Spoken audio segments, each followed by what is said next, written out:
This show is brought to you by CelltechMD, the leader in regenerative medicine, balancing your body from the inside out.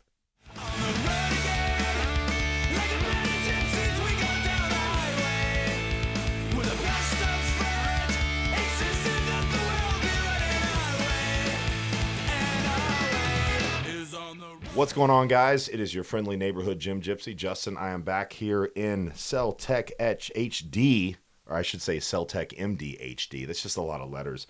I'm here with the man himself, the lead head badass doctor, Dr. Lascala. How you doing, man? I'm doing great, thank you. I have been looking forward to this one for quite some time. Ever since we started talking about this, you were really, with Nick, you were really the first person that that I had in mind. So here's what we're going to do. We're going to go over a lot of medical stuff, a lot of science stuff. Fortunately, Dr. Lascala is really good at making very complex things sound not so complex, because I don't want the people's eyes to gloss over when they're. Gotcha. But I want to get into some deep stuff here, because you are a wealth of knowledge, one of the leading endocrinologists and just specialists in this field. And so I want to talk about supplements. I want to talk about, anabolic steroids. I want to talk about peptides. I want to talk about the whole thing, especially that, because there's a lot of stuff going on around that tonight. Right. But can you just tell them a little bit about yourself? You don't have to give them your whole life story, but just kind of like, where you got started in the industry and all that kind of stuff. Well, for years and years, I was doing triathlons, really, really big ones, and it really waxed my hormones, destroyed my body, and basically I didn't know what was going on. And this was years ago, and it led me down an avenue like there's no way that a young man at this physical condition is feeling the way they are, and losing muscle, losing integrity of fascia, skin, you name it. And it was really interesting to see the degradation of my body over a period of time. And it was about massive training and not eating enough. And it literally destroyed my hormones. And what age was this around? Oh, gosh, probably because you're 29 now, right? Yes, You're 29 again. So I love it. So it was probably in my early 30s that this occurred. And I really trained for years and years. And I was literally terrible at Ironman, at half Ironman. I was terrible. I had a really good bike split, but I just wanted to do something really hard because I love to exercise. So it led me down to an avenue of like, okay, let's just see if we can get through this and not kill ourselves. And that's basically what it is. So I wasn't competitive. All I did was try to complete instead of compete. And then it destroyed me. And then it led me down to an avenue of enormous amount of studying, research, some functional medicine in Canada for years, really under some gurus down there. And they led me down different pathways. A4M was an enormous amount of information and knowledge, and it pieced it all together, and it led me to this path. And it really is the fountain of youth from a couple of standpoints. One is your hormones dictate everything. If you're not eating correctly, that's going to destroy you. If you're training incorrectly and overtraining, your sleep pattern, your hydration, your stress levels, I'm just like, oh my gosh. So there's not really one component that came to it. I tell everybody the Trinity, Yeah. right? It's what you put in your mouth, Mhm. it's your endocrine system, Mhm. and it's the activity that you do. Right. Like if you're not doing all three of those things, then you're not really going to see any results that you need. You can be training perfectly. Like Right. you were probably training very well. Like I'm sure you had something that you What I followed. thought was great. Yeah, you know what I mean? But like you said, you weren't feeding yourself. Right, I'm yeah. curious because this is something that they did a documentary on this. I think it was called, what is it? Something red. It was about performance enhancement drug use in the Olympics and stuff like that. I forget. Then Icarus, I think, is something like that. That's PED use is very, very prevalent in the Ironman. Oh, Right? absolutely. Yep. And From blood doping. Okay, that's what I was going to ask. Absolutely. What specifically are people using there, from your knowledge? I mean, because I know you've seen it. Yep. I mean, but it's across the board. It's not really any different than maybe a so-called bodybuilder. Okay. However, the dosages are drastically different Really? because you take nandrolone. Nandrolone is under the DECA umbrella. Yeah. Nandrolone Decadurbolin, decanate. yeah. Okay, so DECA. Okay, it is unbelievable for joint health. It's also going to hold on some muscle, and if you do it right, you can actually lose some body fat relative to that. Because again, it starts to boost your metabolism. The more muscle you have, the more fat you can burn.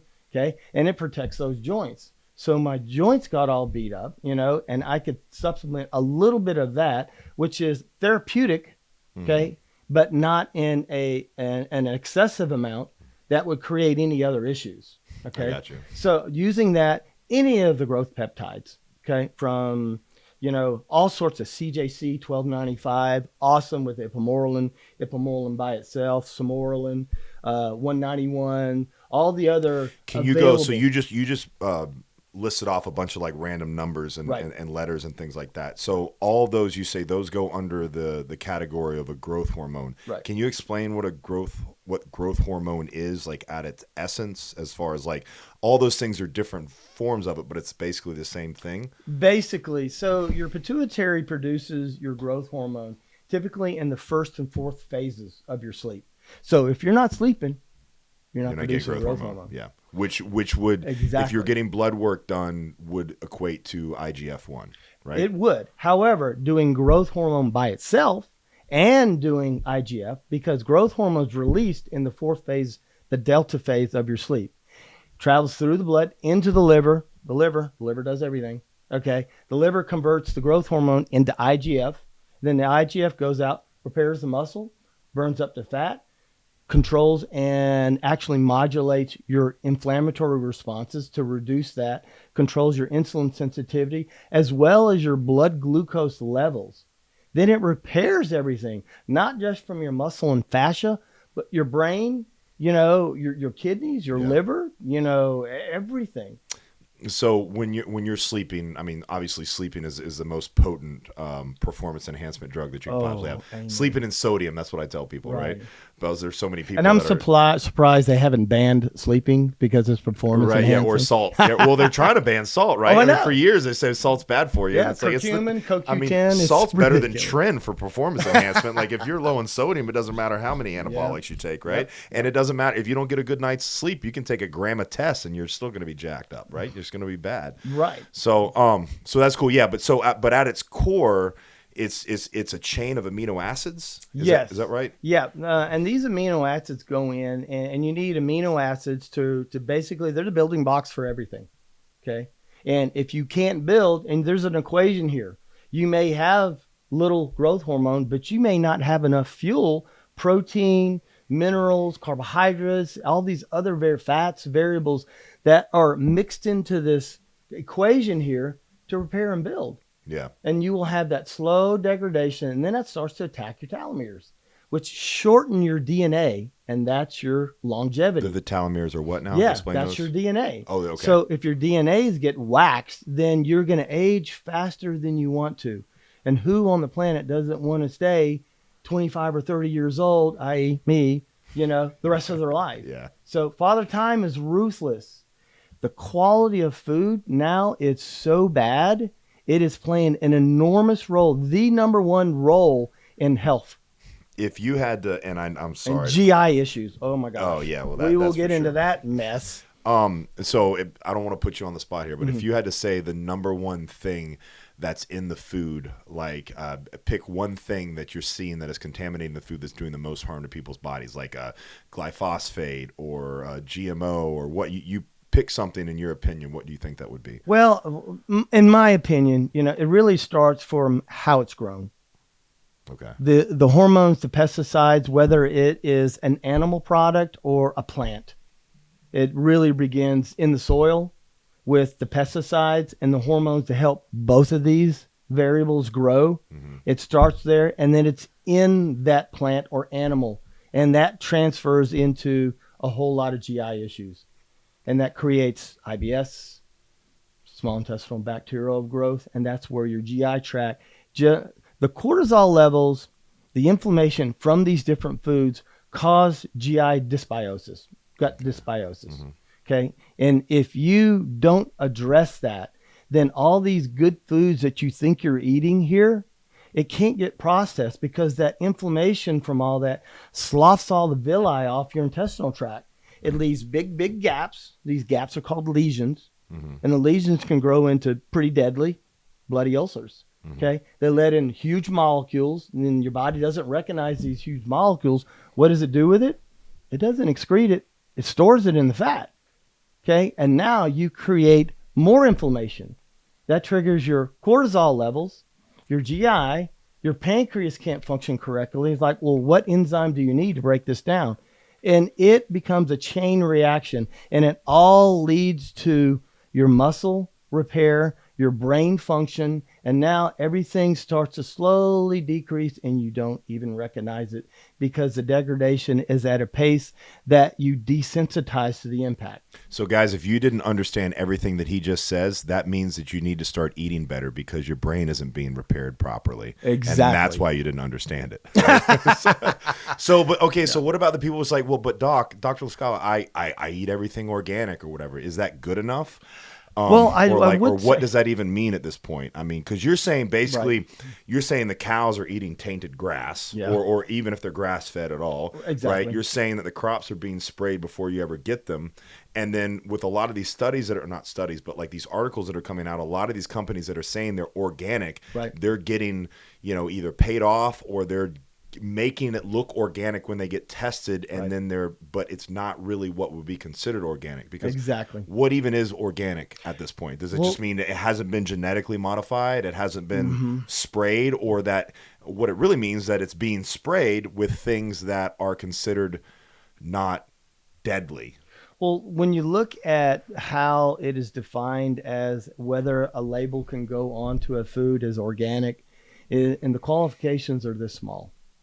Yeah. So if you've got, let's say from a percentage standpoint, hypothetically here, and this is not an accurate number here, is okay, 20% of this is organic. So they can say this is organic, but 80% of it is not. I'm like, okay, well, so when you look at those variables here, it's really not organic. Yeah. And so if you look at your vegetables, obviously these are an enormous, very, very powerful. The plant foods here just are some of the most powerful things that you can eat.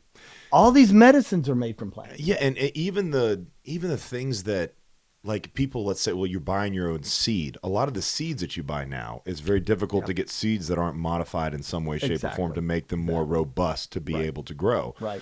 So this all sounds really like doom and gloom. So I want so I'm sorry, but I mean, this is the reality.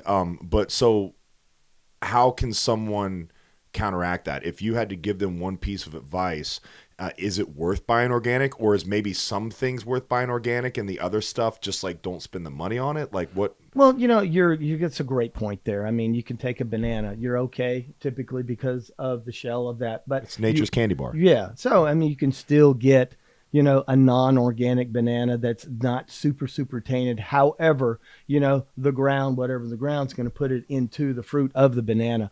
But, you look at, if people would just try and get grass-fed as much as possible, in my opinion, and they get their organic vegetables, in my opinion, a lot of stuff that is locally grown and it's really, truly organic, great. But don't forget, wash the vegetables too. Yeah. There are E. coli and all these other variables on there that potatoes. Can create. Yeah, well, unbelievable. You see, washing you got to scrub the potatoes. Absolutely. Because they're under the ground, right? They're actually inside of it. You were talking about grass-fed, something that's not talked about a lot anymore. You just hear grass-fed. Why is that? Is that I mean, I know why it is, but for the viewers, right? Why is grass-fed important for specifically beef? Well, you look at a lot of these that are fed corn and things like that, and if you have someone naturally grow you a cow so you could process this so you could feed your family. And if you compared, so years ago, I'm just going to give you an example. I was at my mom's house and she went to Publix, no offense to Publix, and got chicken. And she said, I'm going to cook you some chicken. So she grilled some chicken and it was so hard and rubbery. It's like chewy, yeah. It was disgusting. Yeah. And so I was like, Mom, I'm going to do an example. I'm going to go get a free range chicken. I'm going to get your chicken. I'm going to cook both of them. I'm not going to tell you which one is which. And I want you to decide to tell me which one you think is better. Yeah. And it was night and day. Yeah. night and day. No, you can definitely tell that when you get. There's Yeah. nothing worse than getting a chicken sandwich. It almost tastes like it's bad. It's like Soylent Green, Well, right? you It's like really not. look, yeah, it's funny. Yeah. And that's a great way to put it as well. And it's funny. If you haven't seen the movie, look at it because there's a lot of relevance. Yeah, I'm dating myself there. Soylent Me Green too, is brother. what's ironic now Right. is like that's a Charleston Heston movie, and it's basically about the Nice. government creating a product that everybody's eating, and it's literally people. Well, there's literally a Soylent Green product out now. Someone has taken that brand My and made God. it, and they're That's literally so gross. selling it. And I mean, I can only assume it has to be ironic, but the labeling's not ironic. And I can't imagine that you would choose that for the name of the thing that you're trying to promote Yep. as a health food. Right. Anyways, that's another side note. But yeah, so going back to the grass fed for the beef, something that I've learned as well that I tell people that you see a lot of these grass fed things on there, but then something now that you have to look at is grass finished, because you can be considered grass fed, but the last 30, 60, 90 days you're literally feeding the cows concrete, right, to make them fatter, and it's still considered grass fed. Yep. So it has to be grass finished for that piece. And so that's what I'm talking about. There's all these little loopholes, and we'll go into loopholes about supplements and pharmaceuticals when we talk about peptides and everything else. We talked about that in the last podcast with Stevie from High Tech. So, but okay, so grass-fed beef is important, Yep. right? Whatever your protein is, as if it can come from its most natural state of environment and growing to get to a maturity where you would actually process it, would be the best thing here. Read the labels. Okay. Read the labels, find out where things and what ingredients are in there, from pesticides to preservatives to all these other variables. Really good. Lots of people, because the United States is the king of fast food, convenience. If you look at the labels on our foods for a comparable label on the same brand, like Quaker Oats or something like that, in somewhere in like say London, it's embarrassing. It is. Like the list is that long as Yep. opposed to like there's just 5 ingredients and everything else. And why is that? Is it? I mean, what's funny is that if you talk to somebody from England and they come over here, they get excited about American food because like with Doritos, we have 12,000 flavors, and they only have like 3 to choose from. You know what I mean? But I mean, do you have any insight as to why that is? Is it like some huge big conspiracy, like to We could certainly get all sorts of trouble from talking about that, but money rules everything, and the cheaper it costs to make a product, because there's a price point for everything to allow this company to make some money, so they can take care of their stockholders, make money, secure. So really, money is the biggest thing here. It's just so weird to think that like putting 30 ingredients in something is cheaper than putting 2 ingredients in something. It's but amazing. I mean, but it makes sense if it's more difficult to procure these things, and like the whole corn syrup sweetener or high fructose corn syrup. Absolutely. That was so big, 20 years ago when everybody was talking about that. Obviously, the government subsidizes these things. Yep. And so it's literally it's cheaper to do this than it is to actually do corn or to actually have sweeteners or sugar or anything else, because the government subsidizes it. And again, that's it. Something that I'll say that you haven't mentioned, and you can tell me if I'm wrong about this, but from everything that I've understand, coffee beans are the most sprayed crop in the world. So what I've always told people is that one of the few things that they should buy organic at all cost is coffee. Just because they use more glyphosate in that than any other crop. And what's something that most people drink every day? Exactly. You take in more coffee or brown water from coffee beans than like pretty much anything else. I'm drinking it here. I'm not sponsored by them. I won't even say who it is, but this is definitely organic, and I try to drink it straight, from the tap there. So. Well, it's funny that you bring up coffee, which is a great example here, because when you talk about coffee and they harvest these beans, they put them in a giant pile. Let's say it's in the tropical rainforest, and that pile stays there, and it rains, and sun comes out and rains. It comes several days. All of a sudden, mold and fungus has developed within this pile of coffee beans. Then they have the big tractor come in, scoop it up, put it in the bags. The mold continues to grow, and it gets to the location. They process it. They process all the mold, and you taste the acidity of these coffees, and it's really pretty bad. Yeah.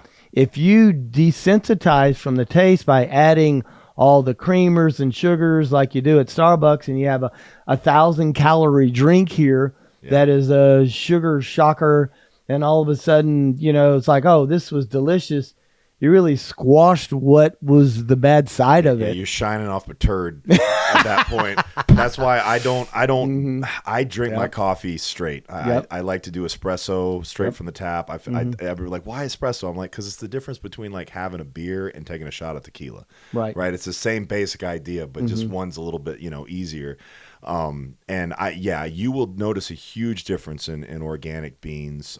So I'm a big proponent for that, or I'm a big believer in that.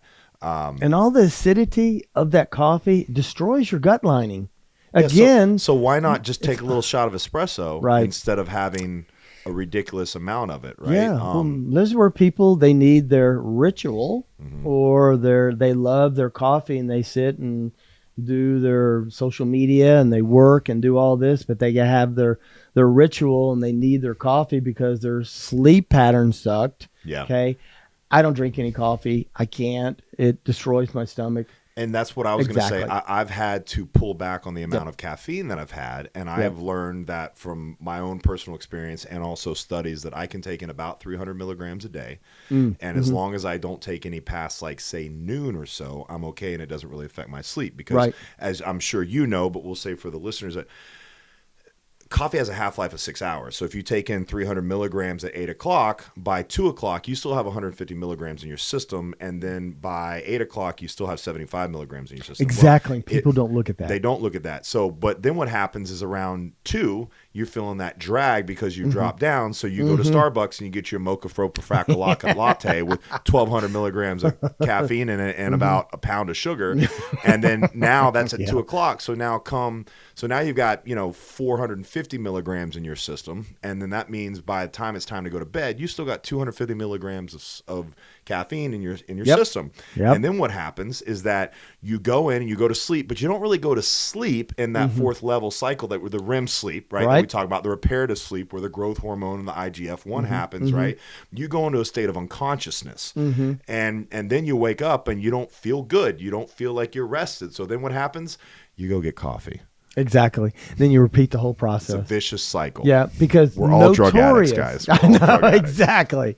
So, and it's notorious because most people, they say, well, I wake up at 1 or 2, then I'm up for an hour or so, and I finally get back to sleep, and then I wake up again, and it's just like it's off and on, and there's no way. And if you were to really test that, wear your Apple Watch or an Oura Ring, and you find out your 5 phases of sleep, and you see your 4th phase, your delta phase, and you're literally in that phase 3 minutes, I'm like, sorry, dude. Well, that's the thing. And you sleep in 90-minute cycles, right? Yeah. So it takes you, 6 hours to get to your 4th cycle, right? Is that right? I think I'm doing the math on that, right? Yeah. So it takes you that long to get into it. So if you're waking up 2 or 3 times in the middle of the night to go pee, you're not ever hitting that either. Nope. So, which is a perfect segue, because typically if you're going to pee a lot, that probably means that something's going on with the prostate and that it's time to go get your blood work done. Relative to what the coffee did, is you never shut down ADH, which is your antidiuretic hormone that kicks in when you go to sleep, so you don't have to get up and down all night long every hour to go to the bathroom. Oh, okay. Yeah. So because there's coffee that is a natural variable. diuretic. Exactly. Yeah. And so you shut that variable down. I'm like, oh my gosh, well, holy cow. And that can lead to prostate issues for gentlemen, things like that play a big role, because now you feel like pressure there, and you roll in a certain position. It's like, holy cow, I got to go pee. But that's not just coffee, though. That's caffeine in general, exactly. Right? So all these people that are going after work to work out, and they need to take a pre-workout. They're going to work out at 7 o'clock at night, and they're taking a pre-workout to get jacked up, and then they wonder why they wake up feeling worse. So again, this is like, I don't want to turn this into like a doom and gloom podcast, but it's kind of doom and gloomy. It's kind of like a bitch podcast. We're kind of like bitching about everything. Me as a trainer and you as a doctor, as what we see what people do, and I try to preach to them, and a lot of people do listen. And it's crazy when people take out that caffeine, or when people take out alcohol. That's another thing that we haven't talked about. Absolutely. The same thing happens with alcohol. It doesn't have the same half-life, but it does affect your REM sleep. Oh, it's enormous. And your delta sleep. Enormous. And people don't understand that it takes 3 days for that to get out of your system. So if you have a drink at, say, you know, let's say you go out Friday and you have a drink, right? You don't get good night's sleep Friday. You might think you do. A lot of people fall are asleep like, quickly. Yeah. You Become unconscious. I tell people that too. Yeah. And they'll be like, you're just becoming unconscious. No, I'm not getting that drunk. Like, no, that's not what I mean. I mean that you are not going into REM sleep. You're in a state of unconsciousness. It's a suppressant. And then by the time it's, you know, that's done and, you know, Monday happens and you had a hell of a day on Monday, you got to go out and have a margarita. Right. You know what I mean? And then now you're jacked up till, you're only getting like 2 nights of sleep a week where you're actually getting into REM sleep. And then God forbid you're taking coffee on, or, you know, caffeine on top of it. So what would you say is the best, because nobody wants to hear stop drinking alcohol, stop drinking coffee or caffeine. Right. What would you say is the what's the word that I'm looking for? Like that dose and that amount, like the frequency, like what's that tipping point to where you can still get a pretty decent level of health and fitness and quality of life and not completely wreck your system? Right. You know, and I try not to wreck people's lives or whatever, enjoy your life or whatever, but everyone hates you. Well, Doctor, let's go. Oh, we're going, I can't go have a drink. But, you know, it depends on what's more important to you. I'm like, if they're going to come in and they're going to get a level of treatment and a regimen, and I'm like, look, you've spent this money to get this, so there's a short period of time, let's just try this. And I cannot begin to tell you, it's got to be 100% of the people that, well, I dropped my drinking a lot and I only do it on the weekend now, and oh my gosh, I feel 1,000 times better. I'm like, well, that's a good point. My gut has less issues here because the alcohol is going to rip it apart. Okay. It's going to cause you more GI issues there. And plus it really is an empty calorie. And people want to know, well, I'm doing all these things right, but I still have this stuff around my waist here. And I'm like, how do I get rid of this? Well, you're having 2 glasses of wine every night. You know, let's just cut that out. Let's just see if you can get in 20% in the deep delta phase and maybe move your REM phase into 35%, and it'll go away if you're eating right and you're digesting, you don't have a lot of gut bloat, things like that. Well, people also don't realize that this is cortisol is stored as cortisol, and it's stored 100%. Only in your midsection. That's where it's stored, right? We store different hormones as males and females. You know, like what triceps, I think, is testosterone, and then breast tissue is estrogen, and you know, your insulin is subscapular, I believe, and then, you know, our cortisol or cortisone is stored in our midsection. So if you're doing everything right, but you're still partying hard and you got a lot of stress, that's your stress hormone. Right. So people don't understand that, like, you need to get better sleep to do that. You don't need to do more sit-ups. Right. Like, sit-ups are just going to make your abs bigger. Like, don't train abs more. Like, just get better sleep. So it's huge. So, man, I'm so glad we that you could said go that. through this forever and ever. I mean, this is such a hot topic. GI, health, what to eat, what not to eat, how to train. Look at your pumps. You know, if you're talking about just working out, and you take these variables out of your system, you put the proper food, the hydration in, you get your sleep. Oh my gosh, I'm a great example. Yeah. So I have to get up 5 a.m. So I'm in the gym at 6. I do my workout. I come into work. But Saturday and Sunday, I sleep in. I eat a full meal. Sometimes, 2 meals. I get in the gym and I am Superman. Yeah. Because I have fueled that muscle and hydrated it, and now, holy cow, I feel glycogen, sodium, and water, right? Yeah, like those 3 things are the axis. And he's talking about, when he said pump, what he's talking about, guys, for any of you guys that don't know, is that your muscles are like 70% water, right? So in order to get those muscles pumped up and hard, and to fill up the balloon, as I say, or as Mike, you know, Big Mike Van Wyck says, you know, we're filling up that balloon when we're putting blood in that muscle. You're really pumping glycogen, water, sodium. Those 3 things are the 3 things that are kind of that matrix to create that inflation of your muscles. And that's why guys go into the gym and they do the bicep curls and they take a picture in the mirror to put on their Bumble profile because their biceps look 3 times as big as they normally do for about 15 minutes, right? But you have to have water, carbohydrates, glycogen, and then, you know, and everything in your system.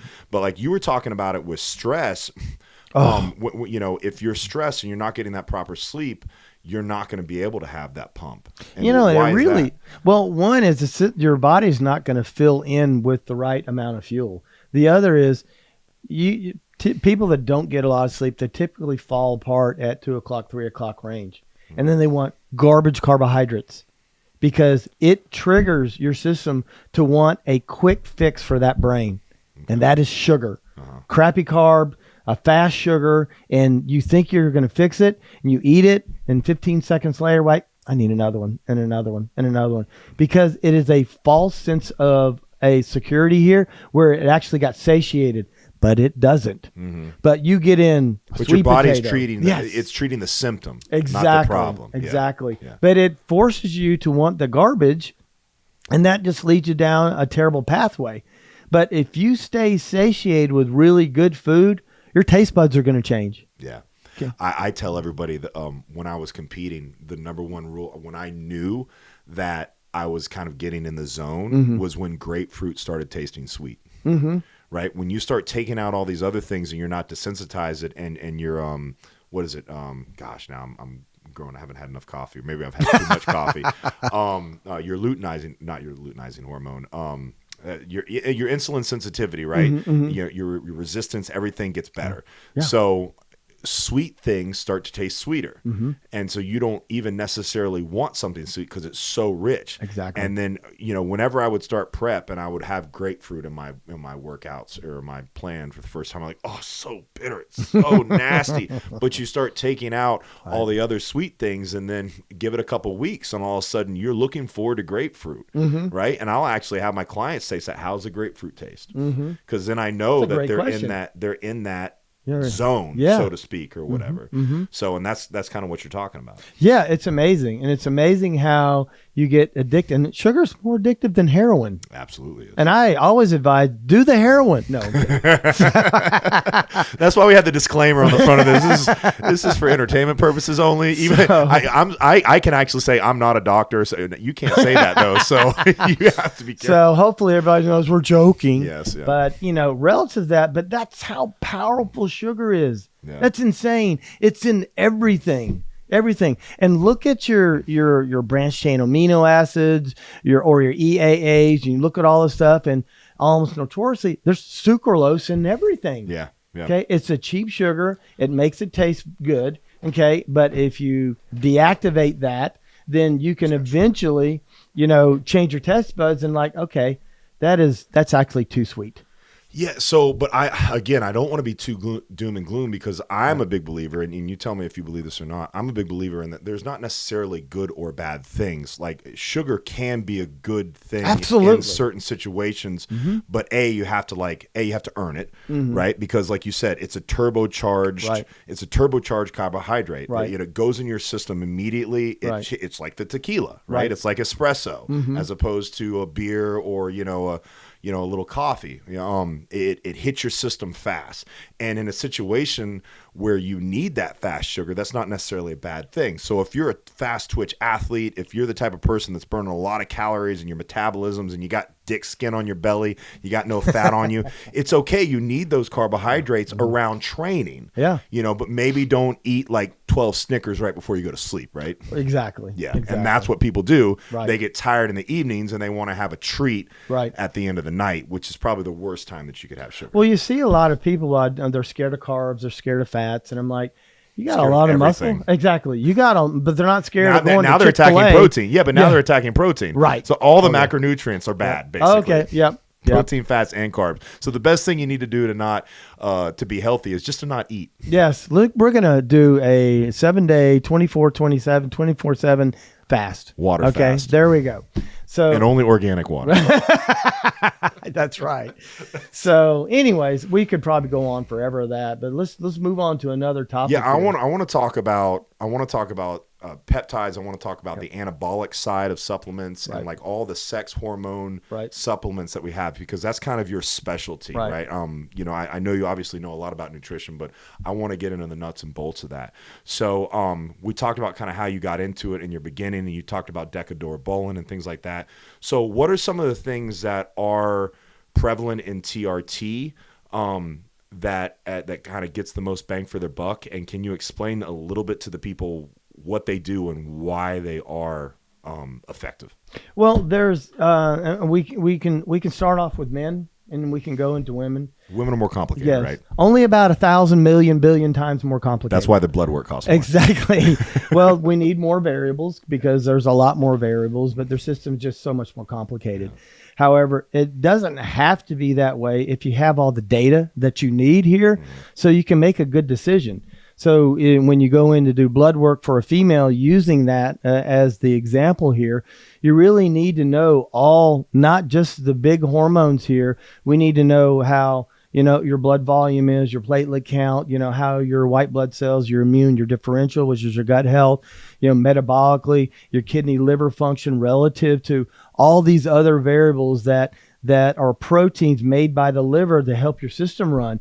But then you've got to know your big hormones, not just total testosterone, but it's actually free testosterone, what we need to know, and what are its antagonists. How is that broken down into DHT and estradiol and SHBG? How do these variables play a role in how efficient you're using your free testosterone?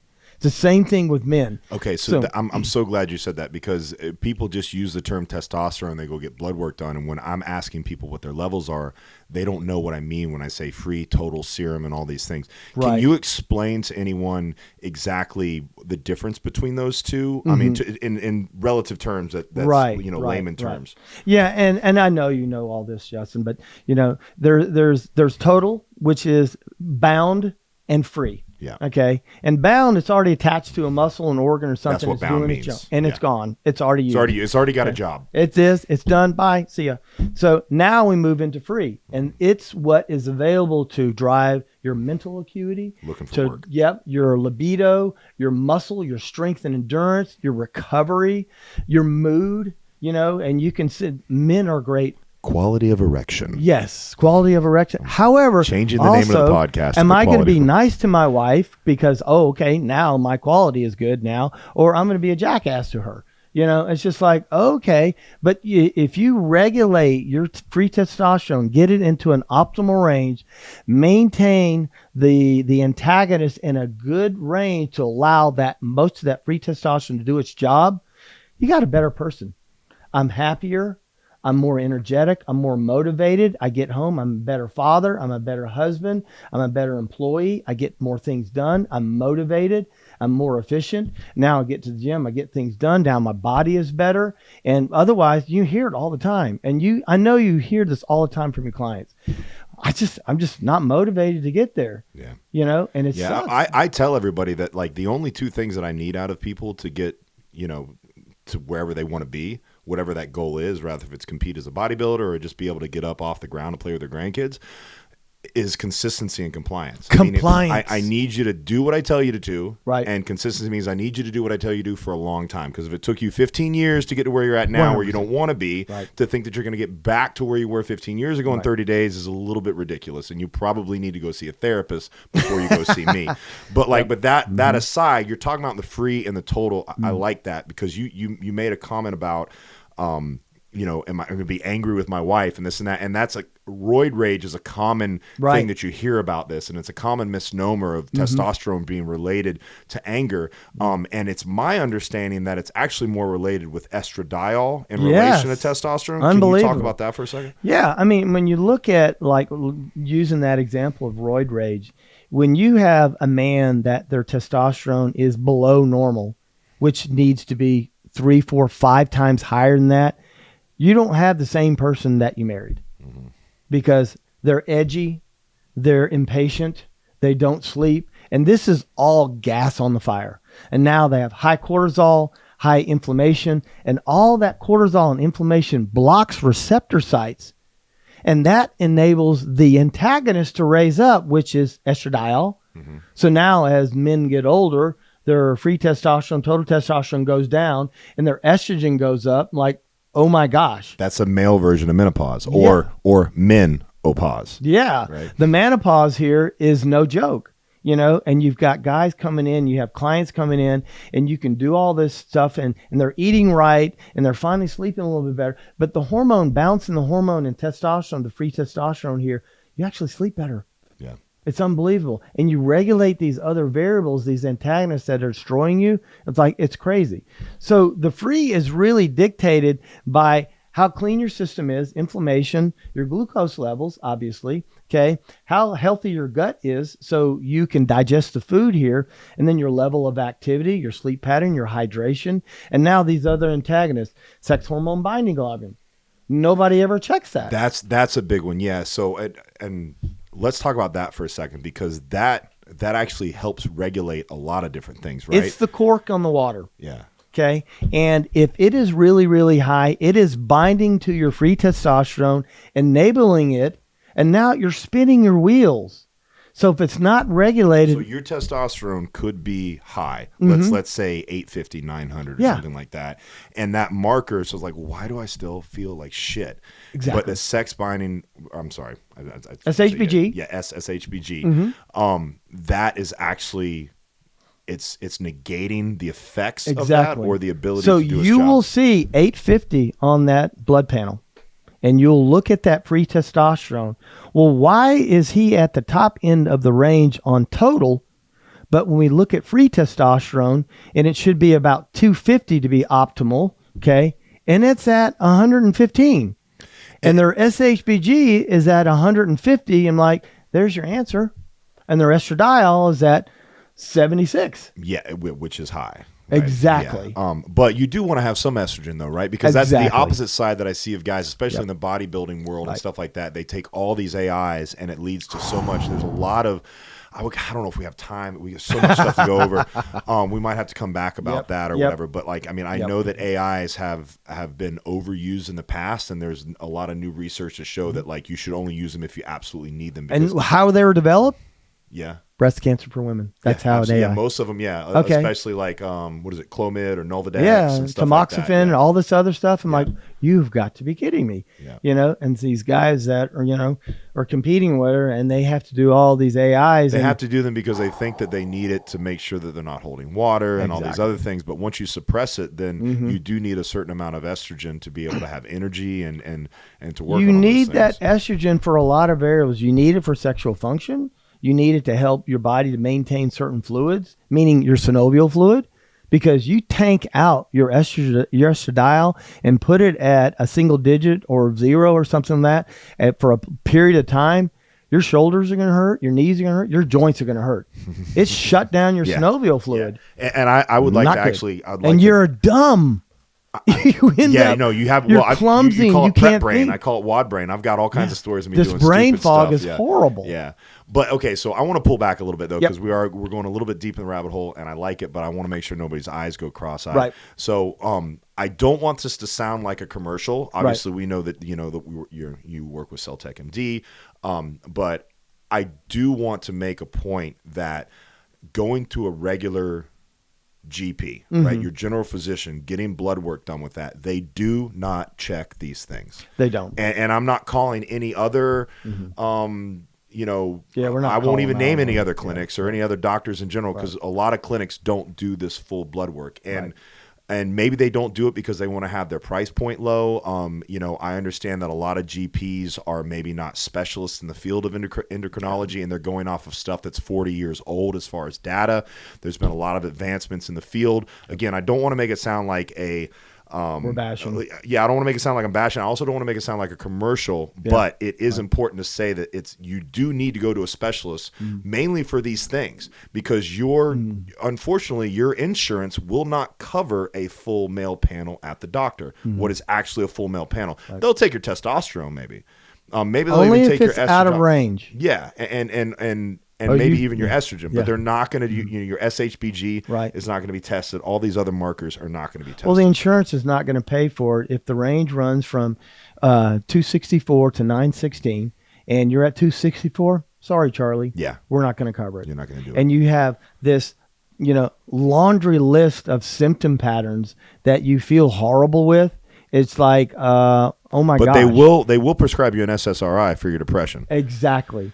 And it's because your testosterone is in the toilet, and it's not because of that. So you look at that variable. The problem is they're not getting all the information that they need. They really need to get the antagonist. They need to get free testosterone, see where it is. And a lot of times their dosaging, I see a lot of dosaging that's incorrect. The microdosing here is become the slam dunk, the most efficient. So you tighten your range down. Yes. So you're always here rather than roller coastering.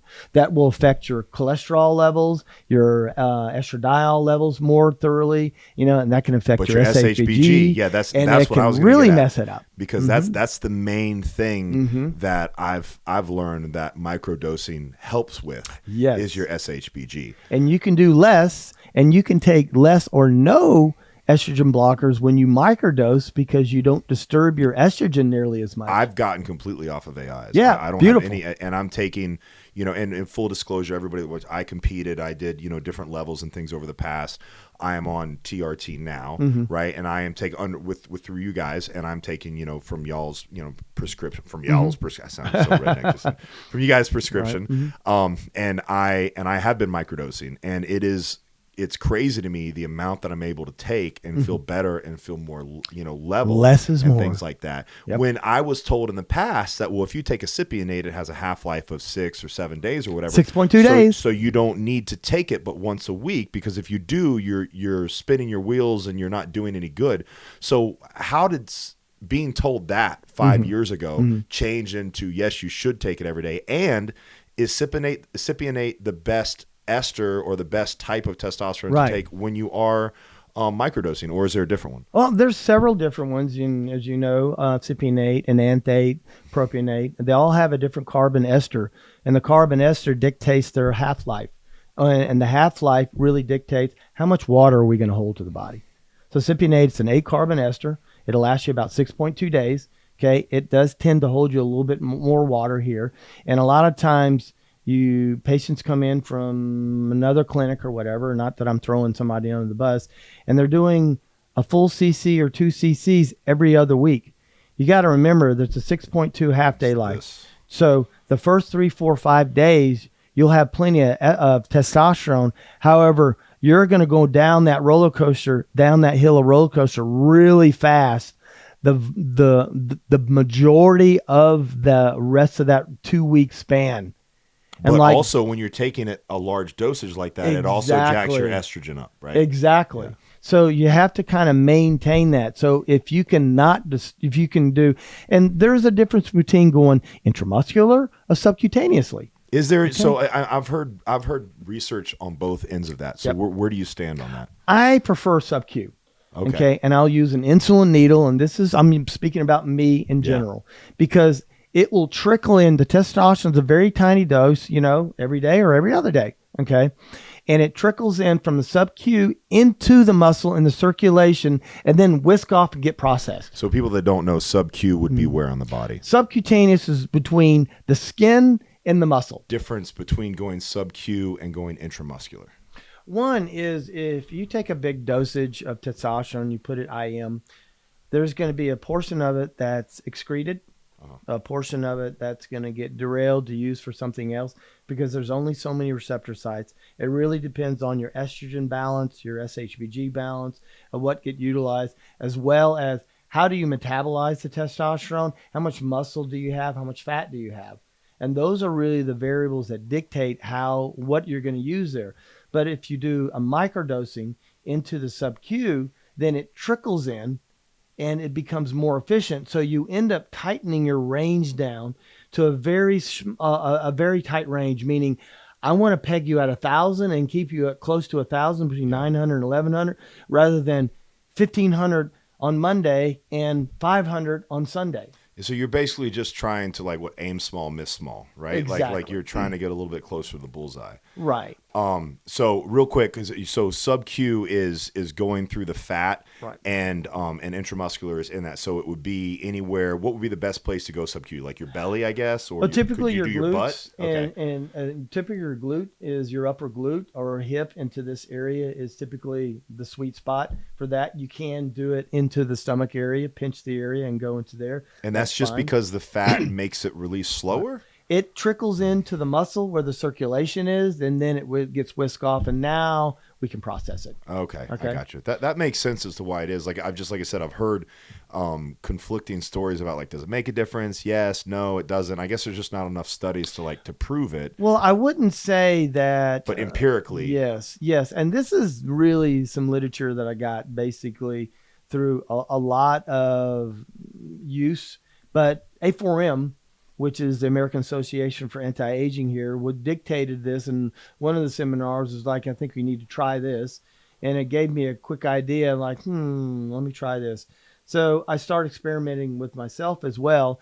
And several patients that weren't reacting to the testosterone as efficiently as I'd like them to do. And it drove up their blood volume because it tripped off what's called hematopoiesis. So now their blood volume went up a lot faster because they have a ton of testosterone on Monday and Tuesday, and then none on Sunday. And that tripped that off faster. So the blood volume issue reduced. The SHBG issue went to nothing. And then using an AI or an estrogen aromatase blocker, inhibitor, yeah. okay, by reducing that, now the estrogen, SHBG, all the other levels get affected less. And so you don't have to do anything about them as much because less is more.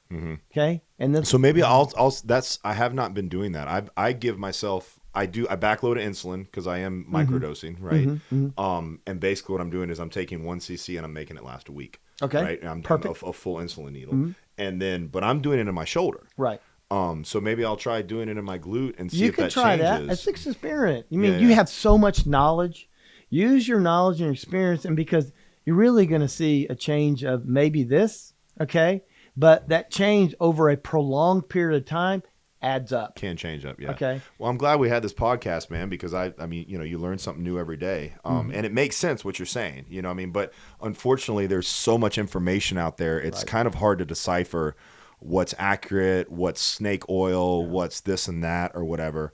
And I know we need to wrap up, so we'll wrap up here real quick. But I definitely need to have you on. I think next time we're going to talk about a couple things, specifically fertility and things like that as it relates to testosterone and stuff like that. But I'm going to let you go here.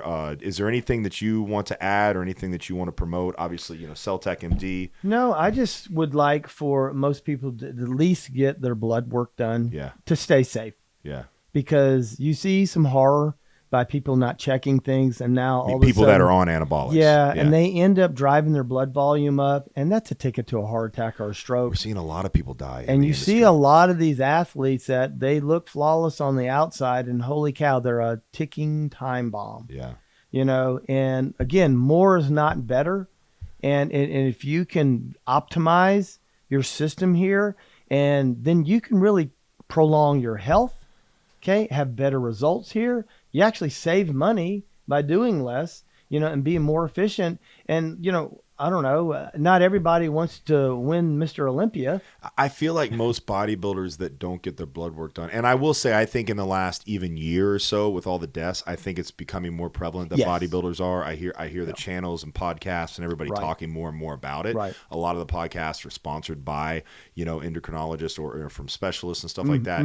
So I think it's getting better, but I think the main reason why bodybuilders weren't and still aren't doing it is out of fear. Like going to the doctor and getting it checked, and then the doctor's seeing that they're like why are you pegged at over 1,500 on your testosterone and your estrogen's not even visible because it's under 25 or 15 or it's whatever like it is. lower than less than 5. Yeah, so they're scared that that's going to either get them in trouble or that they're but I think it's important to say you being an actual doctor, you doing this, at least get it checked.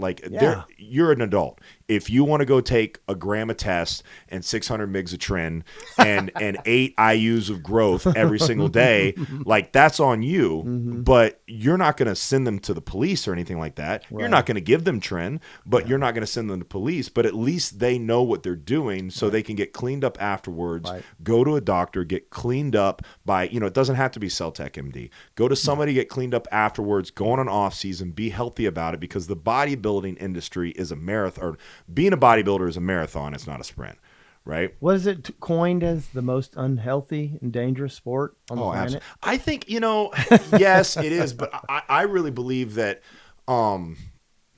I think that any sport at an elite level is very dangerous and Oh, yeah. unhealthy, right? You know, I tell people all the time, like, you can go and take a boxing class and it's healthy, right? It's good. But if you want to be like the world, you know, if you want to be a How professional many boxer, concussions do yeah, you you're want to going to have? end up with, you know, with concussions, and you're Right. going to end up, you know, same way, like, I mean, CrossFit, you know, CrossFit gets such a bad, you know, if you have a good CrossFit gym and you're doing, the workouts of the day, 3 days a week, and you're making sure that you're working on the stuff that you're supposed to be doing, and you're not doing anything that you don't have any business doing, it can absolutely be healthy because it's activity and it's functional movement. If Yeah. you want to go to the CrossFit Games, the likelihood of you sustaining herniated disc and arthritic cartilage and calcifications in your joints, yeah, it's very real. Yeah. And you're going to have a short lifespan. That's why you don't see CrossFitters at the games for 10, 15 years, Right. you know? It's why you don't see bodybuilders bodybuilding in their 70s or 80s at a high level. Right. Just because it's not sustainable. Right. But yeah, I'm glad that you said that, because I'm a big believer in Just it. be as well. healthy, you know, pay attention to your symptoms and do your blood work, you know, take your blood pressure, see where your heart rate is, you know, because your blood volume goes up, your blood pressure is going to go up.